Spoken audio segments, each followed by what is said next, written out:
Thank you so much, Hasif and Claire. I'm enjoying myself here. Thank you for inviting me to TEDxUTM. Please give a big hand to everyone here.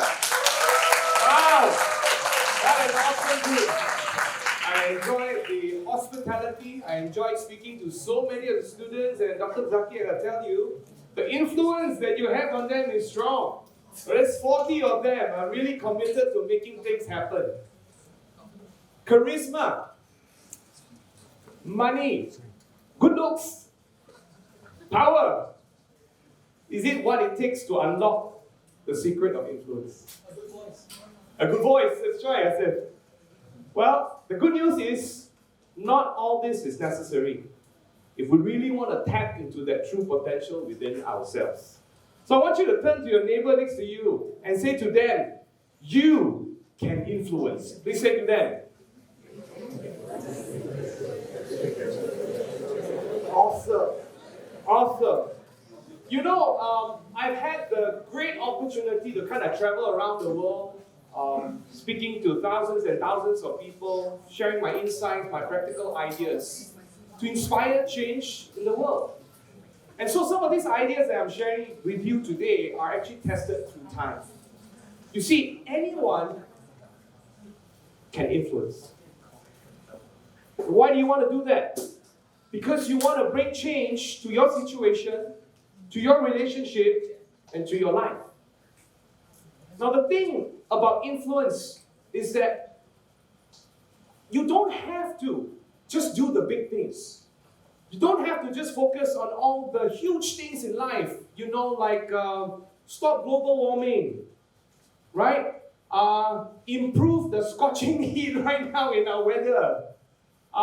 Stop COVID. Wow, these are all huge things, right? But it's about the daily things in life. And if we get it right, we can literally impact the world, even with the small things that we do. You see, my friends, if you truly understand influence, you realize that you can be a powerful influence for good.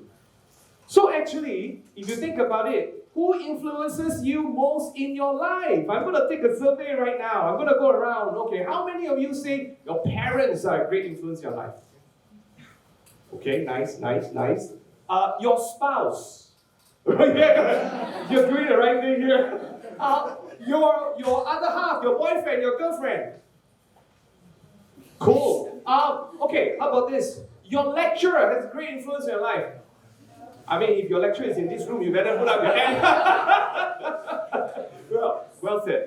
Now, the thing here is this. Why this person? Why not another person, right?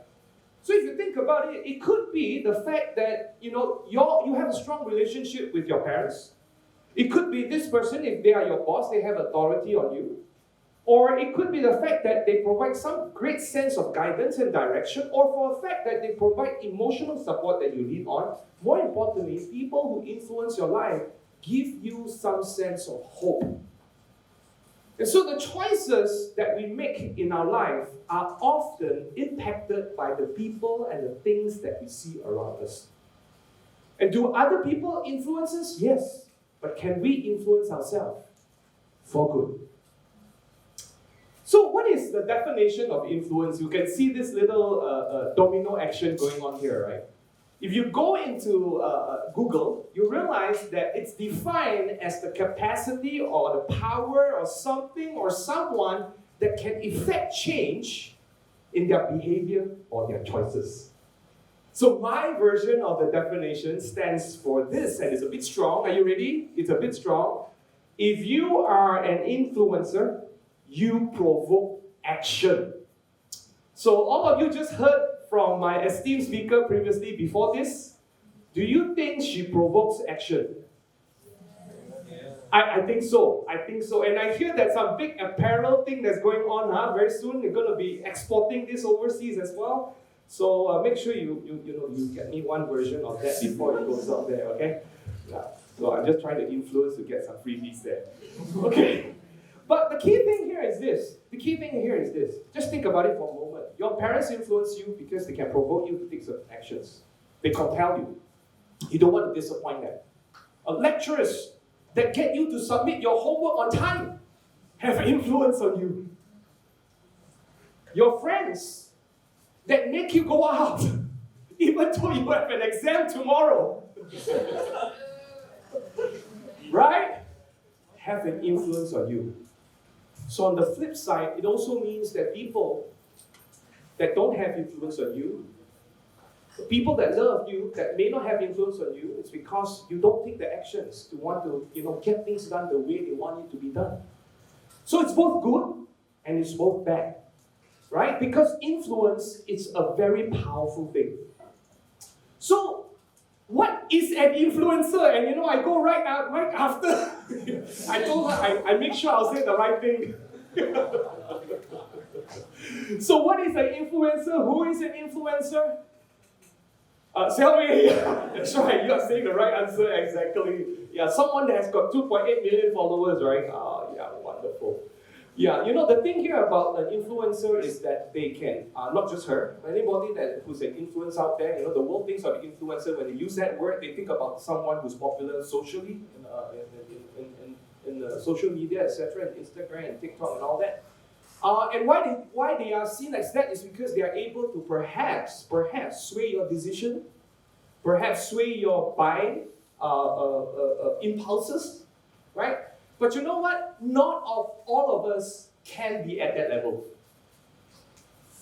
And so how? The rest of the normal human beings, what do we do?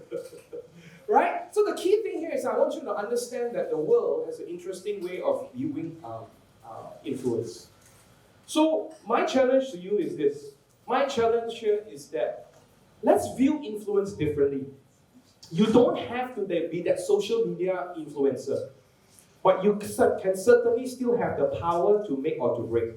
You can either promote false hope or inspire real empowerment.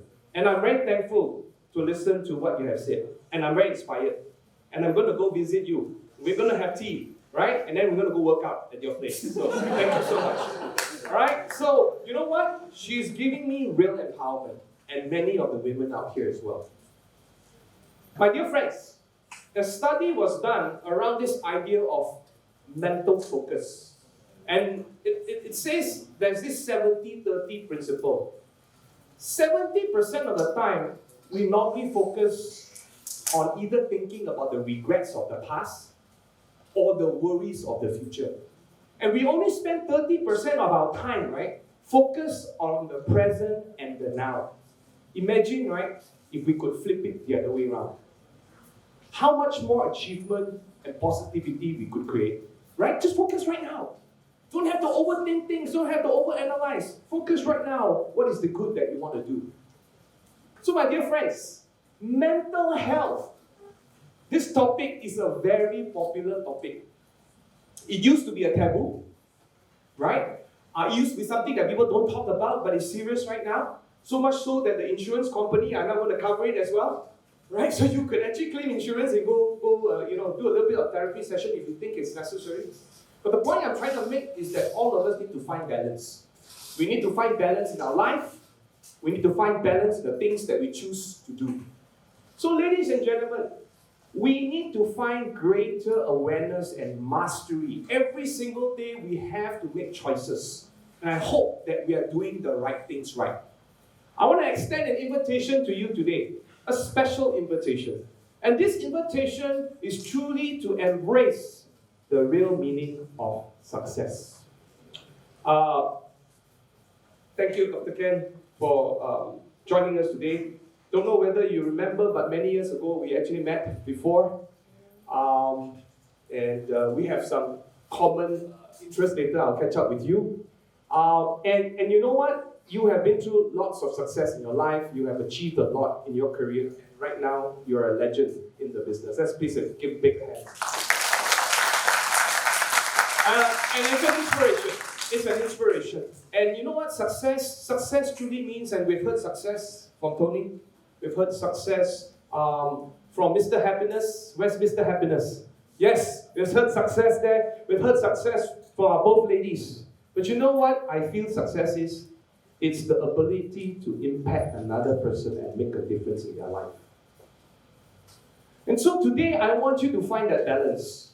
I want you to take small steps that when you leave this room today, you would feel a little bit more inspired to say, you know what, I want to make and add value to another person next to me. I tell you, this whole world will be different because every day you're thinking how I can help another person be better. And so, I want to now uncover how we can unlock these secrets of influence, and I call it the 3 Ps. So are you ready, everyone? Are you ready? Yeah. Let's go. So, the 3 Ps are purpose, perspective, and problem solving. So the first one I want to kick off, right, is this idea of what is the 3 Ps? What do they even mean? Why 3 Ps? Why not 3 Is, 3 Cs, 3 Zs? 3 Ps because my surname is Phoon, so I must maintain the P. If you really want to know the reason, that's the reason, okay? But you know, we talked about influence, and so it's important for us to think about us influencing ourselves before we can think about influencing other people, correct, right? We have to think what influences us, what makes our choices, and what do we want to do with the things that we want to create and make impact to. So I want to tell you this. These 3 Ps are principles in life. Principles means what? It means it's a formula. It means that it's evergreen. It means that it can be used whether you're a child, whether you're a student, whether you're 2.8 million influencer, whether you're a legend, and whether you're a wealth creator. These are all evergreen. Okay? So, here's the first P. It is about purpose. And you know what's interesting about purpose? I would like to define it as a powerful, empowering, noble goal. And it's interesting to note that purpose is something that drives your passion. Check it out. And it's contagious. Wow! It's contagious. I don't know about you guys, right? But we're all worried about pandemic. We're all worried about COVID, and it spreads very, very easily. And I'm the kind of person that loves to watch movies, and the movies and TV series that I watch are always around this idea of the pandemic apocalypse all those things, and everything's so infectious, right? Because anything goes wrong, you fall sick, and anything goes wrong, you're infected. But you know what? A person with a strong purpose is like that. It infects. It affects. So, interestingly, there's this concept that's going around, right? About should I find my purpose or should I grow my purpose? Is there a difference?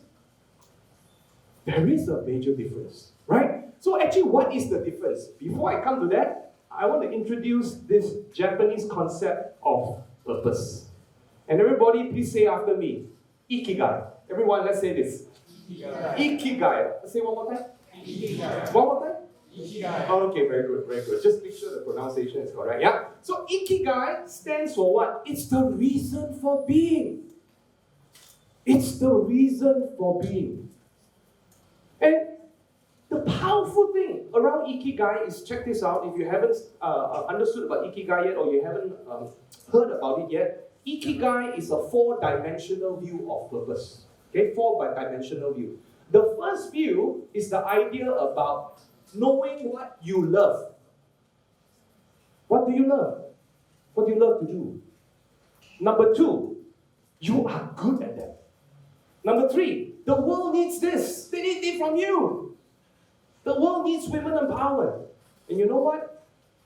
She turned it into a passion, a hobby, and she commercialized it, and it became what you can be paid for. So a lot of people ask me, right? But I haven't found my purpose. And the person is 85 years old. I haven't found my purpose. 12 years old. Okay, fair enough. 12 years old versus 85, right? So what's the point I'm trying to make? A lot of people try to find their purpose. And some never find it until they even die, they still haven't found their purpose. And so what happens? They mope around. And they think life is not fair. And they think, you know what? Because I haven't found my purpose, I'm not fully motivated. Because I haven't found my purpose, I haven't reached my fullest potential. My dear friends, finding your purpose is good, but growing your purpose is more practical. Why is it practical? Because when you focus on something that you like, something that you are already good in, something that you know that the world needs right now, guess what? That is your purpose. No need to find anymore. So how do you grow your purpose? You already resonate with it, right? So if you have already know what you resonate with, all you need to do is spend time, commitment, and effort. And eventually, you will realize that that purpose is what? Your ikigai. So turn to your friends, say to them, grow your ikigai. Please tell them, grow your ikigai. Thank you. All right. So, second P. Are we ready? Second P. You know, second P is interesting, guys, about perspective. Just kind of like the belief that Isen spoke about. And perspective is a paradigm. It is a map of how you see the world. Imagine, Dr. Zaki, he wants to find a famous restaurant in Italy. So he drives with his beloved wife, and after 2 hours looking around, his wife asks, are we there yet? Not yet. How long more? Don't know. Then after a while, the wife took over lah. Normally wife have to take over lah. Kalau if husband lost, right? Normally wife have to take over. That's very common. Yeah, always more. Okay. Okay. And you know what happens? Suddenly he realized, no wonder we cannot reach to the restaurant. You know why? He was looking at the map of France. You know what? That is what life is about sometimes. We look at things with the wrong map. We want to achieve success, but we have a wrong perspective about success. You know, we want to do well in certain things, but we didn't even know what to start with because we have the wrong map. So my dear friends, get the perspective right. It is about the view of the world, your map. So the interesting thing about the view of the world, right, and perspective is this. It is first of all understanding how you see life, how you see issues around you, and how do you see your everyday intentions. Okay? So what I mean by that, you see there's two circles. I call it the circle of concern and the circle of influence. Let's start with the first circle, okay? The first circle is the bigger circle, the circle of concern. So what is the circle of concern? Everyone has concerns. Financial concerns, family well-being, our health, our hair, lack of hair, loss of hair, right? A lot of things that we are concerned about, right? These are the things that we care for. However, how do you overcome it and how do you find peace of all these things that you need to fulfill? You need to be able to satisfy those needs. And we satisfy those needs by our circle of influence. By understanding what we can control, so we get a better job. So we quit our job and we go into business. So we cannot get a job interview, so we decided to post stupid videos. And get rich doing it. Okay? So, you know what happens? Suddenly, her ability or our ability to overcome our needs and fulfill our needs become better, and this circle starts to grow. And it starts to overcome the circle of concern. So what is a peaceful, harmonious, happy person? Okay, I'm going to interview Mr. Happiness there. Secret of success? Secret of happiness? To me, it's very simple. It is the symbiotic, I'm trying to use his word, symbiotic balance between what we can influence versus what we are concerned about. You see, when those two circles start to kind of overlap each other quite well, that's where you find real peace. You get what I'm trying to say? Now, flip side, if you want to help someone, and you want to influence that person, very important you understand their perspective. Help them understand what is the real meaning of concern. What can be controlled? What cannot be controlled? And then help them see, what can I do right now? What the resources do I have right now that I can improve my level of influence so that I can find more peace, more calmness. My dear friends, when you're able to have better perspective, you're able to connect. So a long time ago, I want to tell you a little bit of a story. Long time ago, after doing the training program, right? It was a rainy day, and it was in a commercial area, and I was trying to, get to my car because it was right after training. I just wanted to go back by training, and I'm always prepared. I always have my umbrella with me, and I was rushing out, and there were so many people out there that couldn't get out of the building because it's raining and they couldn't go to the open bay car park. And as I was walking, I could see this lady running around, trying to borrow umbrella, trying to find places that sold umbrella, and nobody would lend her umbrella to her. And I'm like, why is it so strange? Anyway, so I walk over there after her, she kind of calmed down a little bit, and I asked her, and her name was Jenny, by the way, there's a Jenny here. Jenny, are you in this room? Yes, thank you, Jenny. Okay, so there was a Jenny there, and what happened was that I said, okay, can I help you? Can I just kind of offer my umbrella and take you to your car? Right? She looked at me and said, why are you helping me? Nobody wants to help me. I said, no need to ask her, simple thing only, right? Not who don't want to lend umbrella? It's a very simple thing. Who doesn't want to do it, right? So I offered to do it for her, and I brought her to the car, and I kind of sheltered her into it. She got in the car. She turned down her window, and she asked me, why are you doing this? I said, it's no big deal. She said, because nobody wants to help. So I said, I never had second thoughts. I was just trying to put myself in your shoes. Wow. My name is Jenny, by the way. I said, my name is Raymond. Do you have a name card? Oh, name card. Okay, now I just give name card. I'm quite kind one. I always give name card to strangers. So if you ask me, I also give to you afterwards. But anyway, long story short, I thought nothing about it. I went home, and a couple of weeks later, I got a call. And this lady says, I'm Jenny. Who's Jenny? From where? From the raining day. Raining day, Sendirian Berhad? No, it's from that raining day. Okay, sure. I said, okay. Yeah, I remember now. I want to invite you to our company because we're looking for a series of training programs. I'm like, where in the world did this suddenly? And you know what? They eventually became my customer as well. So what I'm trying to tell you this story is that in life, right, a lot of successful opportunities are missed out when we don't know how to put ourselves in someone's shoes. Okay? All good, everyone? Okay, so with that, right, what's really powerful is that we are able to then come to this idea of when we put ourselves in people's shoes, we build more empathy, we build more connection, and actually indirectly, you are problem solving for them. Okay? Remember, there are two P's before this. What are the P's? Purpose and... I'm doing my job correctly. Okay, the third one, and I want to end with this. Problem solving. Alright, so problem solving, right, it's a very interesting thing. You know, problem solving is what we contribute and bring to the table. Problem solving is what we make a difference in someone's life. The interesting thing here is that when we problem solve with someone, for someone, we bring them peace, we bring them hope. You know what's the secret of problem solving? Secret of problem solving is optimism. So a lot of people ask me, but I'm a positive person, I'm optimistic. So am I a problem solver? Possibly. You know, the interesting thing about this is that optimism is not positivity. You know why? Because positivity is the opposite of negativity. And that comes as a result of the outcome of the state that you are in. Which means what? Something happens, cause you to think a certain way. Something doesn't happen, cause you to think in a certain way. Alright? So my dear friends, when you think about positivity, it only happens when you are optimistic. And how do we become optimistic? Very quickly, let me share my last 3 points here. You have to be intentional.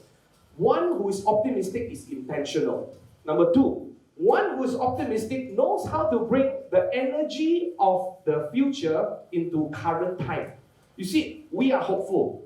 She didn't get her 8 A's, but 10 years now visiting down to the SPM, because of the energy she has in the future that is good, she can now empower her present. That's the secret.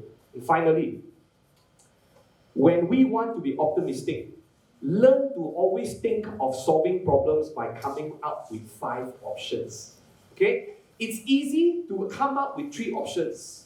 Right? I don't have the time to go into that, so I'm not going to give my illustration. But I'll tell you this. It's easy as 1, 2, 3. It's as simple as ABC. So what happens here is this: our mind thinks in 3. Whenever we have a problem, coming up with 3 solutions is no problem. But coming up with 5 solutions require effort. When you put in the effort, your mind focuses no longer on the problem, you're focusing on the solution. So my dear friends, in conclusion, I presented you and unpacked 3 P's, which are purpose, perspective, and problem solving. Let's harness these 3 P's Let's go out there and make a difference because, my dear friends, everybody can do it. Influence is a catalyst of power. At the end of the day, when you keep all the energy within you, it burdens you. So instead of burdening you, right, why don't you go out there, make a difference, empower others, ignite yourself, bring an impact. Go out there, my friends. Ladies and gentlemen, my name is Raymond Phoon. Thank you for listening.